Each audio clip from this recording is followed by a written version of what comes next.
ABP Ganga, खबर आपकी, जुबान आपकी। नमस्कार, स्वागत है आपका एबीपी गंगा पर। आप देख रहे हैं उत्तराखंड प्राइम, आपके साथ मैं हूं लवी गुंबर। आइए खबरों के सफर की शुरुआत करेंगे तो दिल्ली में किसान रैली के दौरान हुई झड़प को लेकर उत्तराखंड में भी अलर्ट जारी हुआ है। डीजीपी अशोक कुमार ने हरिद्वार, उधम सिंह नगर, नैनीताल और देहरादून के एसएसपी को जिलों के एंट्री पॉइंट पर सुरक्षा बढ़ाने के निर्देश दिए हैं। पेश एक रिपोर्ट।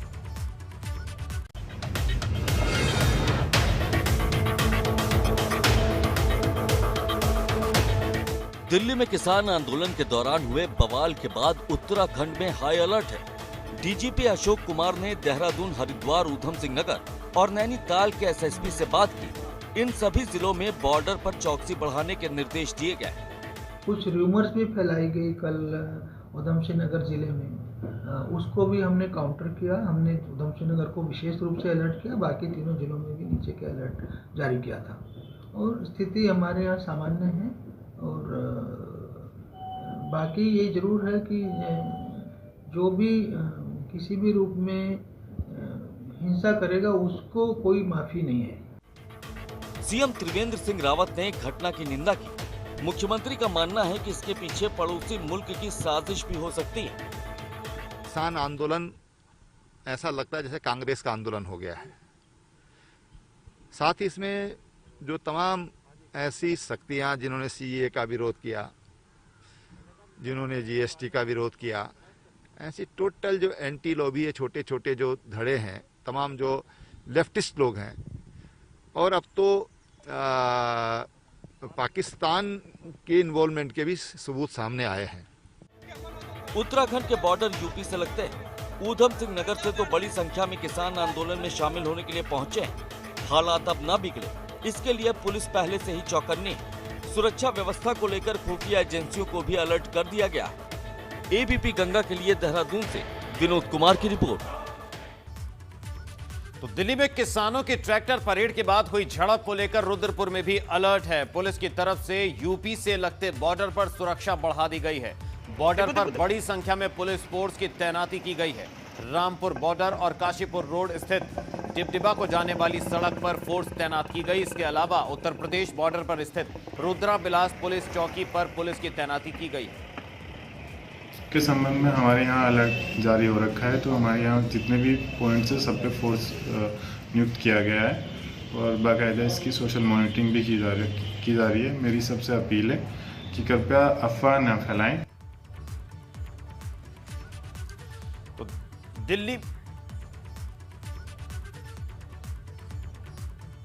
दिल्ली में गणतंत्र दिवस पर हुए हिंसक झड़प को लेकर देहरादून में कांग्रेस ने भाजपा के खिलाफ प्रदर्शन किया। कांग्रेस का कहना है कि किसानों पर जो लाठीचार्ज हुआ है वो गलत है।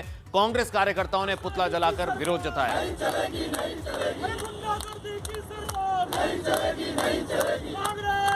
तीन लड़कों ने राष्ट्रीय ध्वज फहराने का प्रयास किया, उन पर मुकदमा क्यों कायम किया? 13 साल तक जो है वो जेल के अंदर रहे। जोधपुर के अंदर हाई कोर्ट के अंदर जब जो है भगवा वस्त्र फहराया गया तो कहा था इनका राष्ट्रवाद। आज ये राष्ट्रवाद की बात करते हैं। हम इनसे पूछना चाहते हैं, अगर वाकई में आप राष्ट्रवाद थे तो आपने देश की आजादी के अंदर आपकी कोई भूमिका नहीं रही है। तो किसानों के समर्थन में उतरी कांग्रेस से एक बड़ी खबर आ रही है। रुक करेंगे इस वक्त की बड़ी खबर का। देहरादून से मिल रही है बड़ी खबर। सरकार ने दी सड़कों के लिए वित्तीय मंजूरी। इस वक्त की बड़ी खबर, गंगोली हाट में 2 मीटर मार्गों के लिए बजट मंजूर। पहले चरण के लिए 34 लाख रुपए की मंजूरी मिली। हरिद्वार झबरेड़ा विधानसभा में सड़क के लिए बजट मंजूर। प्रेमनगर सरकड़ी कलेमपुर सड़क निर्माण के लिए भी बजट मंजूर। तो टिहरी जिले में नरेंद्र नगर विधानसभा क्षेत्र में सड़क के लिए बजट। ज्वारना से बड़कोट मोटर मार्ग के लिए 2 करोड़ की वित्तीय सहमति।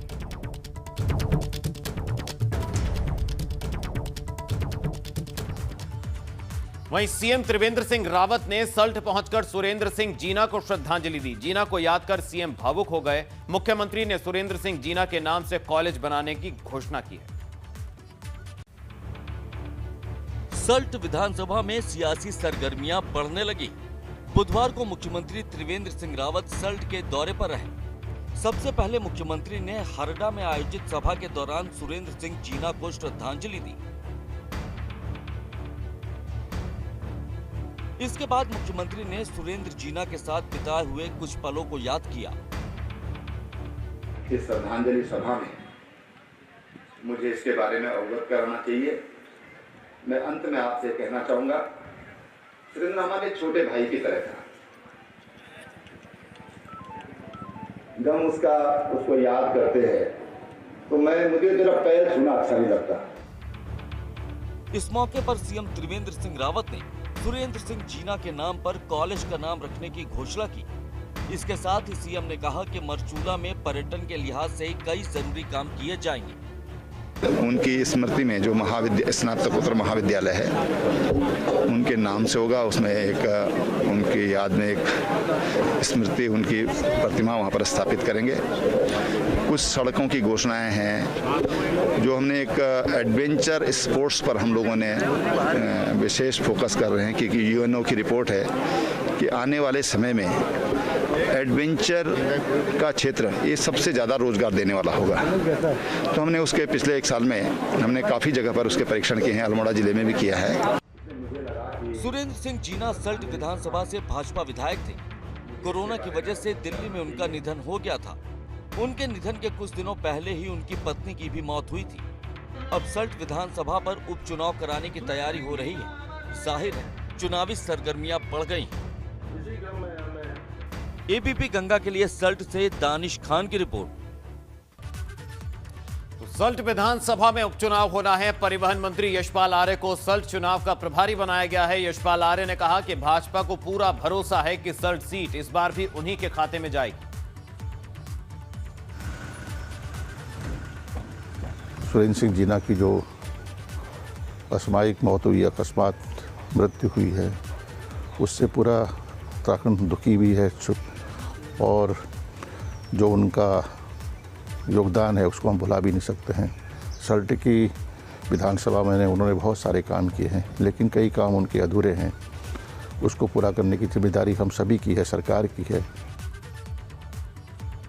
मुख्यमंत्री त्रिवेंद्र सिंह रावत ने अपने अल्मोड़ा दौरे के दौरान बड़ी घोषणाएं की। नवंबर 2017 में प्रदेश भर में विकास प्राधिकरण लागू किया गया था। सीएम का कहना है कि इसे स्थगित कर दिया गया है। सीएम त्रिवेंद्र सिंह रावत का कहना है कि इसके लिए जल्द ही आदेश भी लागू कर दिया जाएगा। सीएम ने कहा कि पहाड़ी जिलों में आने पर पता चला कि इसकी वजह से काफी दिक्कतें आ रही थी।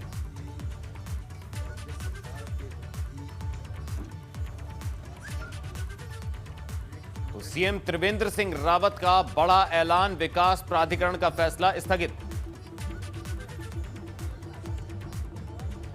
जब मैं पर्वतीय जिलों में आया हूं तो मेरे सामने ये विषय उठाया गया है और ये एक लग रहा है कि काफ़ी बड़ी दिक्कत इसकी वजह से हो रही है। हमने इसको स्थगित किया है और बहुत जल्दी उसका आदेश हो जाएगा, ताकि जो हमारे ग्रामीण क्षेत्र में जो विकास के काम में तमाम तरह के अवरोध, सोच तो ये थी कि इससे सुविधा होगी लोगों को, नियोजित विकास होगा, लेकिन पब्लिक में उसका दूसरे तरह का रिएक्शन और दूसरी तरह की बातें सुनने में आ रही है, तो हम उसका समाधान बहुत जल्दी कर लेंगे।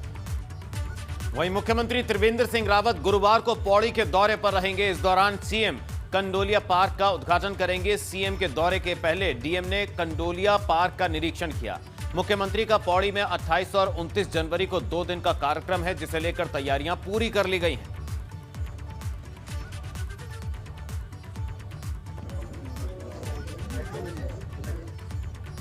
बात अब कुंभ की। हरिद्वार महाकुंभ में कछुए की रफ्तार से चल रहे कामों में अब कुछ तेजी आती दिखाई दे रही है। मुख्यमंत्री के दौरे के बाद कुंभ के कामों में और तेजी आ गई है। अभी कुछ रोज पहले ही सीएम त्रिवेंद्र सिंह रावत ने हरिद्वार के दौरे पर आए थे और इस दौरान उन्होंने कुंभ के कामों का निरीक्षण किया था। देखिए रिपोर्ट।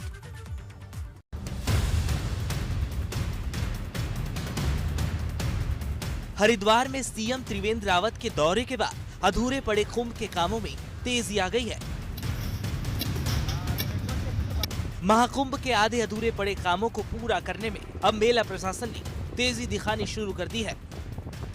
हरिद्वार महाकुंभ के कामों की गति तेज हो गई है। एबीपी गंगा ने हरिद्वार में महाकुंभ के कामों को लेकर खबरें प्रमुखता से दिखाई, जिसके बाद प्रशासन जागा और मेरे पीछे आप देख सकते हैं कि हरिद्वार महाकुंभ के जो काम हैं वो अब तेज गति से शुरू हो गए हैं। लगातार अधिकारियों के ग्राउंड जीरो पर जाकर दौरे हुए, कई दिन तक अधिकारी फील्ड में दौड़ते रहे, तब जाकर ये पता लगा कि जो हरिद्वार महाकुंभ के काम है वो आधे अधूरे पड़े हैं। मुख्यमंत्री त्रिवेंद्र सिंह रावत का भी हरिद्वार में दौरा हुआ, उन्होंने कई स्थानों पर जाकर हरिद्वार के कामों की समीक्षा की, तो खुद उनको ये लगा कि हरिद्वार के जो काम हैं वो अभी आधे अधूरे हैं, उनको तेज गति से पूरा करना होगा। कुंभ क्षेत्र में टेंट लगाने का काम शुरू हो चुका है। एबीपी गंगा पर आप सबसे पहले कुंभ क्षेत्र में टेंट लगाने की तस्वीरें देख रहे हैं। अभी कुछ रोज पहले तक यह मैदान खाली था, मगर मुख्यमंत्री का दौरा होते ही कुंभ के काम तेजी से हो रहे हैं। महाकुंभ को लेकर मेला क्षेत्र में अभी तक ज्यादातर काम आधे अधूरे ही नजर आ रहे हैं। सड़क की खुदाई की गई थी, जिसका काम अभी तक पूरा नहीं हुआ है। संतों के लिए टेंट लगने हैं, जिनका काम होना बाकी है। शौचालय, बिजली व्यवस्था होनी है। एबीपी गंगा आपको काफी पहले से ही कुंभ के कामों की कछुआ रफ्तार की खबरें दिखा रहा है। एबीपी गंगा की खबर के बाद मेला प्रशासन से लेकर शासन और सरकार हरकत में आई। खुद मुख्यमंत्री हरिद्वार के दौरे करने पहुंच गए। सीएम की फटकार पड़ी तो अब कुंभ के कामों में तेजी दिखने लगी है। 27 फरवरी से महाकुंभ की शुरुआत होने जा रही है।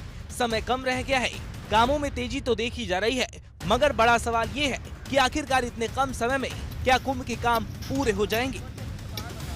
एबीपी गंगा ने ग्राउंड जीरो पर जाकर कुंभ के अधूरे कामों की खबर दिखाई तो प्रशासन उसके बाद जागा और लगातार ग्राउंड जीरो पर जाकर उन्होंने देखा तो उन्होंने खुद पाया कि जो काम है वो आधे अधूरे हैं और अब ये इस तरह से कामों की गति जो है, जो काम है वो तेज गति से शुरू हो गए हैं। कुल मिलाकर कह सकते हैं कि जब महाकुंभ की शुरुआत होगी फरवरी से, तब जो काम आधे अधूरे बचे हुए थे उनको तत्काल तौर पर पूरा कर दिया जाएगा और आने वाले श्रद्धालुओं को यहाँ किसी तरह की दिक्कत नहीं होगी।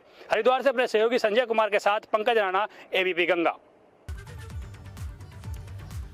उधर बागेश्वर जिले के कपकोट में सरफिरे युवक ने बच्चे के सर पर क्रिकेट बैट से वार कर दिया। इस दौरान बच्चे की मौत हो गई। पुलिस ने आरोपी को गिरफ्तार कर लिया है। बताया जा रहा है आरोपी युवक मानसिक रूप से विक्षिप्त है और इस घटना के बाद से इलाके में दहशत मच गई।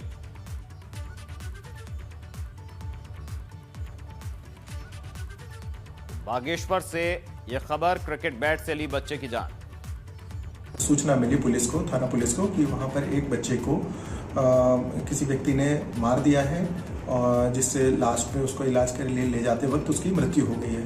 इस सूचना पे हमारे तत्काल जो एसओ थे कपकोट के, वो मौके पे गए और वहाँ उन्होंने जानकारी करी। तो इसमें जानकारी में आया कि एक बच्चा था लगभग 8-9 साल का, उसके ही चचेरे भाई ने उसको जो है बैट से उसके सर पे मार करके उसकी हत्या कर दी है।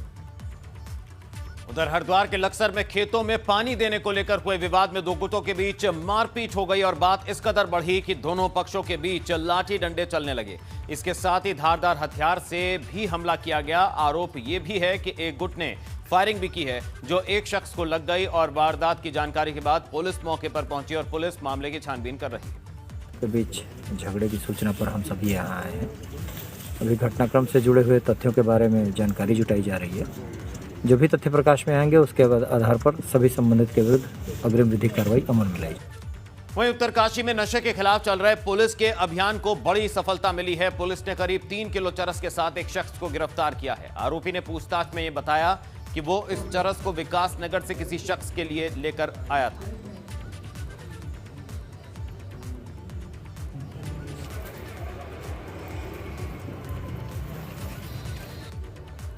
वहीं बाजपुर में एक नवजात बच्चे की मौत हो गई है। बच्चे के परिजनों ने अस्पताल पर इलाज में लापरवाही का आरोप लगाया है। आरोप यह भी है कि अस्पताल के पास महिला की डिलीवरी कराने के लिए सही इंतजाम नहीं थे। बावजूद इसके महिला को एडमिट कर लिया गया। अस्पताल में एक नर्स पर भी आरोप लगे हैं।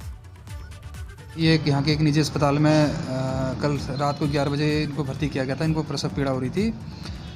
सुबह इनका डिलीवरी हुई है सुबह 7 बजे, परंतु डिलीवरी के उपरांत इनका जो नवजात शिशु था उसकी मृत्यु हो गई। तो परिजनों का आरोप है कि किसी भी जिम्मेदार डॉक्टर द्वारा उनको देखा नहीं गया एवं इलाज में लापरवाही की गई। जिस संबंध में इनके द्वारा एक एप्लीकेशन पुलिस को दी गई है, जिसमें जांच की जा रही है।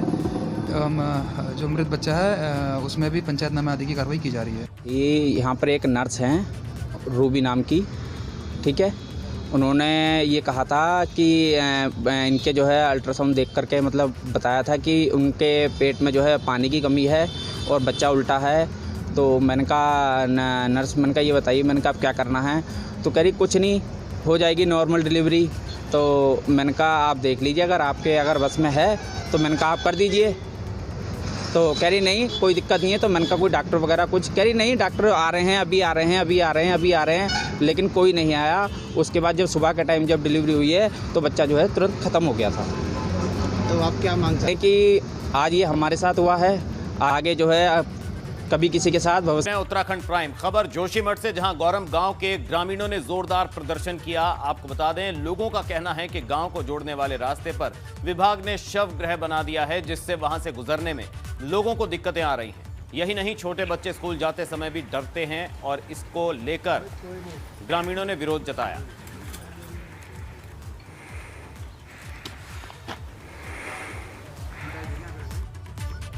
वहीं टिहरी जिले में स्वास्थ्य सुविधाएं सुधरने का नाम नहीं ले रही हैं। जिले के दूरस्थ क्षेत्रों में कहीं डॉक्टर नहीं हैं तो कहीं डॉक्टरों की मनमानी भी सामने आ रही है। थौलधार ब्लॉक के काफल पानी स्वास्थ्य उपकेंद्र में तैनात फार्मासिस्ट की तैनाती पांगर खाल में भी है, जिस वजह से लोगों को इलाज में परेशानी होती है। लोगों का कहना है कि फार्मासिस्ट सिर्फ शनिवार को ही काफल पानी स्वास्थ्य उपकेंद्र में आते हैं, जिससे आसपास के क्षेत्र से आने वाले मरीजों को ऋषिकेश या देहरादून जाना पड़ता है। पानी में एक स्वास्थ्य उपकेंद्र है जहाँ पे एक फार्मासिस्ट हैं, डॉक्टर लोकेंद्र, और उनको ना तो कभी वहाँ पे बैठते हैं, एक दिन बैठते हैं सैटरडे को। उनको मैंने कई बार फ़ोन के माध्यम से उनसे संपर्क भी किया, तो उनका कहना है कि वहाँ पे पेशेंट नहीं आते और उन्होंने खुद को अटैच करवा रखा है कहीं और। तो ये बहुत अच्छी सही बात नहीं है। क्षेत्र का दुर्भाग्य है कि वहाँ पे स्वास्थ्य उपकेंद्र होने के कारण भी तब भी वहाँ डॉक्टर नहीं बैठ रहे। तो ये मैंने जो है उनका मैंने देखा जो है अभी मेरे नॉलेज में लाया है। तो अगर मैं देखूंगी कि उनको अटैच किया गया तो किस कारण से दूसरी जगह अटैच किया गया है और उनको उसको देखते हुए उनकी आवश्यकता कहाँ पर ज़्यादा है उसी हिसाब से उनको वहाँ पर पोस्टिंग दी जाएगी।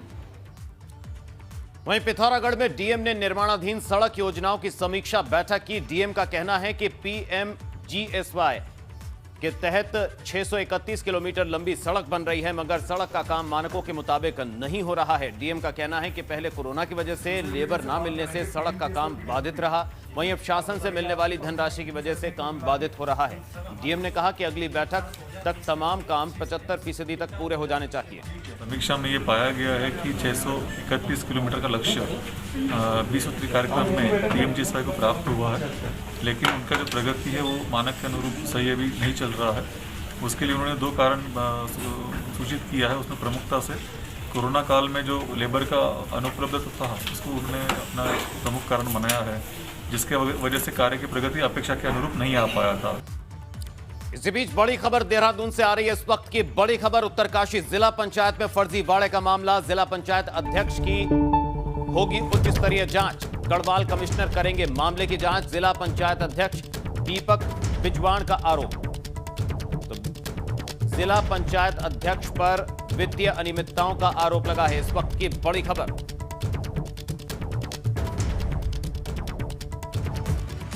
वहीं रुड़की नगर निगम क्षेत्र में केंद्र सरकार की प्रधानमंत्री स्वनिधि योजना के तहत रेहड़ी ठेलों वालों को 10,000 का लोन दिया जाएगा। इस लोन के जरिए रेहड़ी पटरी वाले अपने काम को बढ़ा सकेंगे। नगर निगम में 1244 टेंडर रजिस्ट्रेशन है। वहीं 31 दिसंबर 2020 तक 500 से अधिक वेंडरों ने आवेदन किया है, जबकि 272 वेंडरों को लोन मंजूर हो चुके हैं। पिथौरागढ़ के गंगोली हाट, डीडी हाट और धारचूला में कोविड की वैक्सीन लगाने का काम शुरू कर दिया गया है। हेल्थ वर्कर्स के साथ ही आईटीबीपी के जवानों को भी कोविड की वैक्सीन लगाई जा रही है। अभी तक 4 सेंटरों पर 831 लोगों का वैक्सीनेशन किया जा चुका है। जोशीमठ में नगर पालिका की तरफ से स्वच्छता अभियान चलाया जा रहा है। शहर के तमाम वार्डों में साफ सफाई का काम किया जा रहा है। साफ सफाई का यह अभियान 31 जनवरी तक चलेगा। अभियान के तहत औली में साफ सफाई का काम किया गया।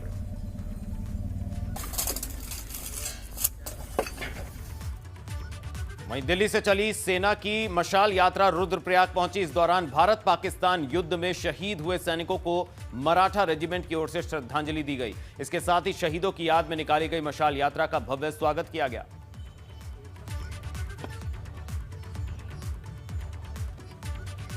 11 मराठा लाइट इन्फेंट्री की ओर से भारत पाक युद्ध 1971 के स्वर्णिम।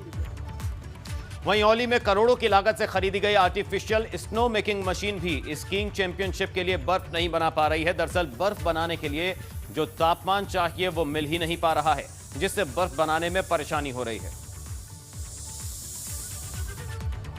और इसी के साथ उत्तराखंड प्राइम में अभी बस इतना ही। एबीपी गंगा पर खबरें लगातार जारी हैं। आप रहिए एबीपी गंगा के साथ। एबीपी गंगा, खबर आपकी,